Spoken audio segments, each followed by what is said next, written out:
تو ان تینوں اداروں کے لیے آپ ایک بار زوردار تالیاں بجائیں۔ وہاں سے نکلے جہاں پہ میرا تعارف اختر شیرازی صاحب نے کروا دیا ہے۔ داستان گوئی کا تعارف میں لاہور پیش کی دیتا ہوں تاکہ آپ کو علم ہو کہ آپ کیا سننے آئے ہیں آپ کو بھی سنا اور کیا سن رہے ہیں، کیا دیکھ رہے ہیں۔ داستان گوئی فارسی زبان کے دو الفاظ کا مجموعہ ہے۔ داستان کا مطلب لمبے قصے کہانیاں اور گوئی کا مطلب کہنا یا بیان کرنا۔ تو داستان گوئی نام ہے اس فن کا جس میں لمبے قصے کہانیوں کو بیان کیا جاتا ہے، خاص طور پر ایسے قصے کہانیاں جو کئی کئی دن اور کئی کئی راتوں تک چلتی ہیں۔ ان میں جنگ کا بیان، ساحری یعنی جادوگروں کا بیان، عشق و محبت کا بیان اور شاعری، ان سب چیزوں کو ملا کر داستانیں بنتی ہیں۔ 17ویں صدی کے اواخر سے لے کر 19ویں صدی کے آغاز تک داستان گوئی کی اس روایت کو ہر خاص و عام میں بے حد مقبولیت حاصل تھی۔ اس زمانے میں بادشاہوں کے درباروں میں داستان گوئی کی بڑی بڑی محفلیں سجتی تھیں۔ شہنشاہ اکبر خود داستان گوئی کا بڑا رسیا تھا اور اس نے داستانیں لکھوانے کا کام بھی کیا۔ پھر یہ فن صرف بادشاہوں کے محلات تک ہی محدود نہیں رہا، بلکہ ان کے سنانے والے کلاکاروں نے اسے شہر کے گلی کوچوں، چوک چوراہوں، میلوں ٹھیلوں اور چوپالوں تک پہنچا دیا۔ ابھی کچھ عرصہ پہلے تک ہر جمعہ کو دلی کی جامع مسجد کے باہر سیڑھیوں پر، لاہور کے شاہی قلعہ کے باہر حضوری باغ میں اور پشاور کے قصہ خانی بازار میں داستان گوئی کی بڑی بڑی محفلیں سجتی تھیں، جہاں دور نزدیک سے داستان گو آتے، داستانیں سناتے اور حاضرین سے داد تحسین وصول کرتے۔ بادشاہ، راجے مہاراجے اور امرائے شہر داستانیں سنانے والے فنکاروں کی بڑی قدر کیا کرتے تھے اور انہیں انعام و اکرام سے بھی نوازا جاتا تھا۔ پھر وقت گزرنے کے ساتھ ساتھ اور تفریح کی نتنی ایجادات آنے کی وجہ سے یہ فن اپنی پہچان کھونے لگا اور دھیرے دھیرے بھول کی دھول میں گم ہو گیا۔ مگر کم بیش ایک صدی کے بعد داستان گوئی کی روایت پھر سے زندہ ہو رہی ہے اور اس کا صحرا اردو ادب کے نامور مصنف اور نقاد محترم جناب شمس الرحمان فاروقی صاحب کے سر ہے۔ فاروقی صاحب کا ابھی کچھ عرصہ پہلے انتقال ہوا۔ ان کے بھتیجے اور میرے داستان گوئی کے استاد جناب محمود فاروقی صاحب اور ان کی پوری ٹیم ہندوستان میں داستان گوئی کے ریوائول کے لیے کام کر رہی ہے۔ وہاں پر بڑی جوش و خروش سے داستانیں سنی اور سنائی جا رہی ہیں۔ پاکستان میں اس آرٹ فارم کو دوبارہ سے زندہ کرنے کے لیے اور پھر سے کینوس پر لانے کے لیے یہ بندہ ناچیز محنت کر رہا ہے، اس پر کام کر رہا ہے۔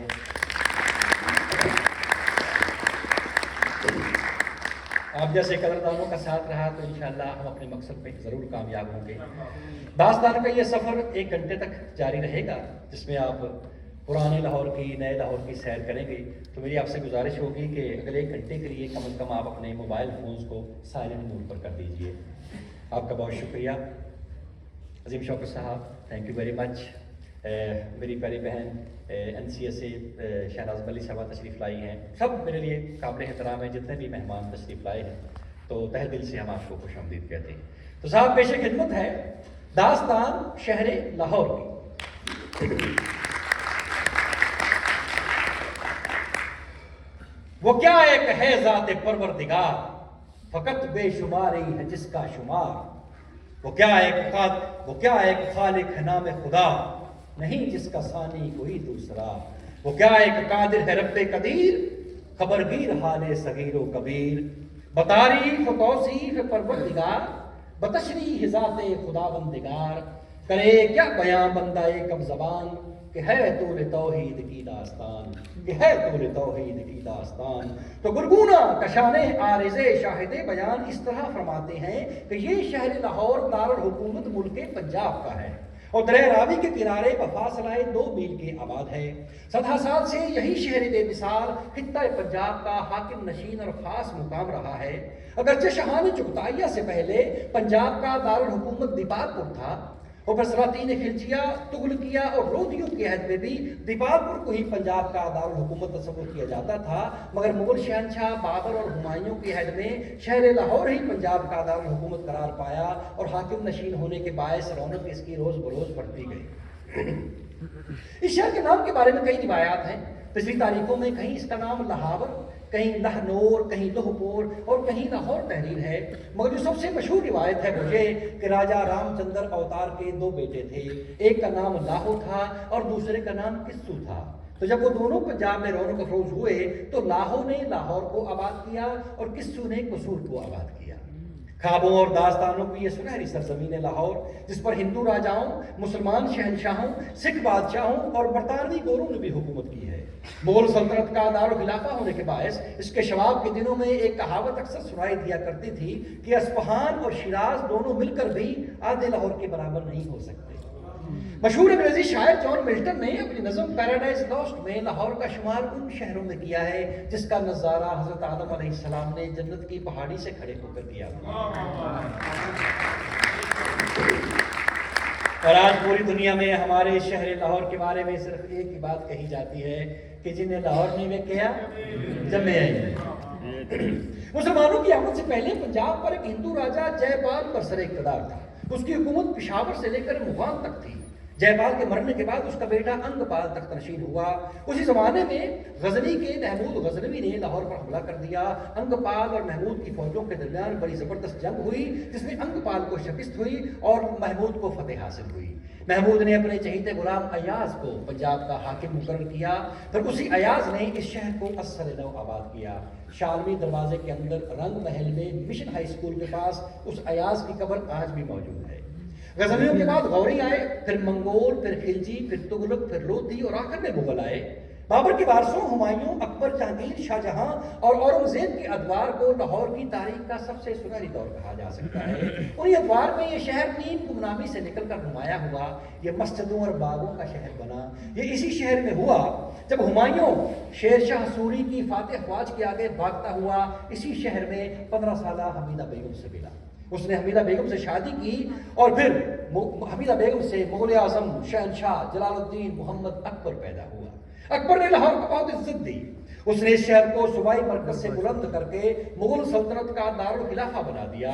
یوں دہلی اور آگرہ کے ساتھ ساتھ لاہور بھی شاہی دربار کے لیے مخصوص ہو گیا۔ شہنشاہ اکبر نے شہر کے گرد مناسب اونچائی تک ایک دیوار تعمیر کرائی، ایک محل کی بنیاد رکھی جسے بعد ازاں اس کے جانشینوں نے وسعت دی، اور یوں یہ شہر اپنی مسجدوں، اپنے باغوں اور اپنے شہر نشینوں کے ساتھ شاہی قیام گاہ بن گیا۔ لاہور شاہی معاشروں سے بھی جڑا ہوا ہے۔ جہانگیر جو شہزادہ سلیم کے نام سے مشہور ہوا، اسی شہر میں حسین و جمیل مگر بدقسمت انارکلی کی محبت میں گرفتار ہوا۔ شرف النساء یا نادرہ بیگم کو انارکلی کا لقب اس کے غیر معمولی حسن کی وجہ سے دیا گیا تھا۔ انارکلی اکبر کے حرم کی ہر دل عزیز مقیم تھی، مگر پھر ایک دن اکبر کے ہی حکم پر اسے دیوار میں زندہ دفن کر دیا گیا۔ انارکلی تو دفن ہو گئی مگر سلیم کی محبت زندہ رہی۔ پھر اسی شہر میں اس کی نظر ایک خوبرو ایرانی لڑکی مہر النساء پر پڑی جو اسی کی ہی فوج کے ایک جرنیل کی بیوی تھی۔ مہر النساء ہندوستان کی تاریخ کا ایک تابناک کردار تھی جسے دنیا ملکہ نور جہاں کے نام سے جانتی ہے۔ اسی شہر لاہور میں شاہ درہ کے اندر نور جہاں اور جہانگیر کا مقبرہ آج بھی موجود ہے۔ اس مقبرے کے باہر نور جہاں کی سادہ سی قبر ہے۔ لوہے مزار نور جہاں کی اپنی ہی لکھی ہوئی ہے کہ بر مزارے ماں غریبا نئے چراغے نئے گلے، نئے پرے پروانہ سوزت نئے صدائے بلبلے۔ صاحبان، لاہور ایسا شہر ہے جس کی ہر گلی، محلے، چوک، چوراہے، بازار، تکیے، اکھاڑے، مزارات، عمارتیں، حکمران اور یہاں کے پاسیوں کی ہر ایک کی اپنی داستان ہے۔ شہنشاہ اکبر نے شہر کے گرد 30 فٹ اونچی دیوار تعمیر کرائی اور پھر شہر کے اندر داخل ہونے کے لیے 12 دروازے ہیں۔ ایک چھوٹا دروازہ جسے گوری دروازہ کہا جاتا ہے۔ کل ملا کر 13 دروازے ہیں جن کے اندر اصل شہر لاہور آباد ہے جس کو اب وارڈ سٹی آف لاہور کہا جاتا ہے۔ ان میں سے یہی دروازے ہیں شہر کے اندر داخل ہونے کے لیے۔ ان دروازوں میں دہلی دروازہ، اکبری دروازہ، شالوی دروازہ، موچی دروازہ، لوہاری، باٹی، ٹکسالی، روشنائی، بستی، خضری اور یکی دروازہ شامل ہے۔ ان میں سے کچھ دروازوں کے نام غلط اور عام ہیں، جیسا کہ موچی دروازے کا صحیح نام موتی دروازہ ہے۔ شہنشاہ اکبر کے زمانے میں موتی نام کا ایک ہندو جمعدار اس دروازے کی حفاظت پر مامور تھا اور وہیں پر اس کا انتقال ہوا، ساری زندگی وہیں پر رہا، تو اسی کے نام سے اس دروازے کا نام موتی دروازہ رکھا گیا جو بعد میں بگڑ کر موچی دروازہ ہو گیا۔ پھر لوہاری دروازے کا صحیح نام لاہوری دروازہ ہے۔ جب محمود اور انگپال کے بیچ جنگ ہوئی تھی، جیسا کہ میں نے بیان کیا ہے، تو محمود نے پورے شہر کو آگ لگا دی تھی جس سے پورے کا پورا شہر تباہ و برباد ہو گیا، مگر جب اس کے غلام ایاز نے اس شہر کو سر نو آباد کیا تو اس شہر کی پہلی آبادی اس دروازے کے پاس ہوئی، تو اس شہر کے نام کی مناسبت سے اس نے اس دروازے کا نام لاہوری دروازہ رکھا جو بعد میں بگڑ کر لوہاری دروازہ ہو گیا۔ پھر مسجد دروازے کا صحیح نام مسجدی دروازہ ہے یا مسیدی دروازہ ہے، کیونکہ وہاں پر اکبر کی والدہ مریم مکانی کی مسجد تھی، اسی وجہ سے اس کو مستی یا مسجدی دروازہ کہا جاتا تھا جو بعد میں بگڑ کر مستی دروازہ ہو گیا۔ پھر یکی دروازے کا صحیح نام زکی دروازہ ہے۔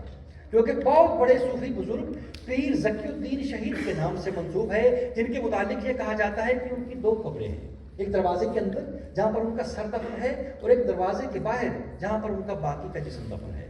عقیدت مند لوگ دونوں ہی قبروں پر حاضری دیتے ہیں، فاتحہ پڑھتے ہیں۔ کہا جاتا ہے کہ جب مغلوں نے لاہور پر حملہ کیا تھا تو یہ بزرگ اس دروازے کے پاس رہا کرتے تھے، تو اپنے لوگوں کو بچانے کے لیے یہ مغلوں سے دیوانہ وار لڑے۔ کہا جاتا ہے کہ جب پیر ذکی الدین شہید کا سر تن سے جدا ہو گیا تو ان کا باقی کا جسم دروازے کے باہر اس مقام تک دشمنوں سے لڑتا رہا جہاں اب ان کی قبر ہے، اور وہ کافی فاصلہ بنتا ہے۔ تو صاحب ان کے نام کی مناسبت سے اس دروازے کا نام ذکی دروازہ رکھا گیا، جو بعد میں بگڑ کر یکی دروازہ ہو گیا۔ تو صاحبان، یہ لاہور کے 12 دروازے ہیں۔ انہی دروازوں کے اندر اصل شہر لاہور آباد ہے۔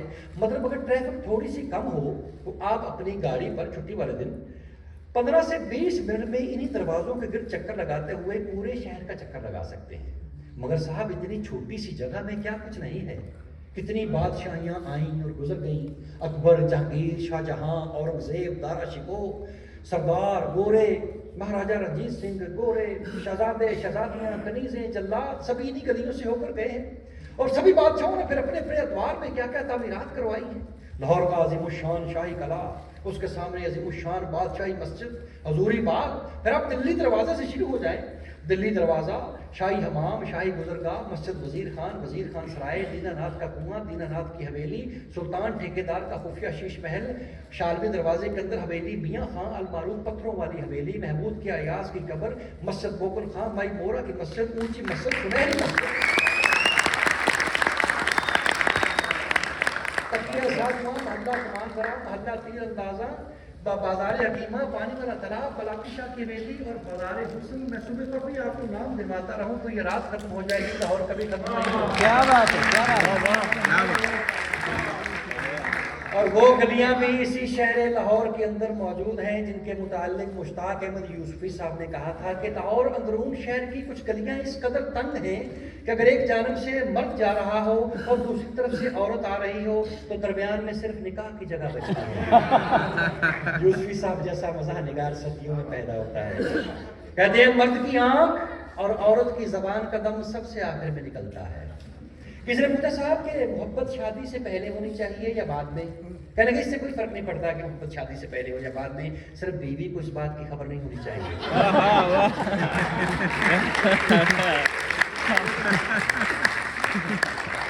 کسی نے پوچھا کہ صاحب عورت کی کشش اور زمین کی کشش میں کیا فرق ہے؟ کہنے کہ کوئی خاص فرق نہیں ہے، دونوں ہی انسان کو خاک میں ملا دیتے ہیں۔ کہتے ہیں بڑھاپے کی شادی اور بینک کی چوکیداری میں ایک ہی فرق ہے کہ دونوں صورتوں میں ایک آنکھ کھلی رکھ کے سونا پڑتا ہے۔ یوسفی صاحب کے لیے زوردار تالیاں ہو جائیں۔ صاحبان، یہ میں نے شہر لاہور کا مختصر سا تعارف پیش کیا ہے۔ اب اس شہر کے کچھ قصے، کچھ مشہور شخصیات کے قصے آپ کی نظر رکھتا ہوں، امید ہے آپ کو پسند آئیں گے۔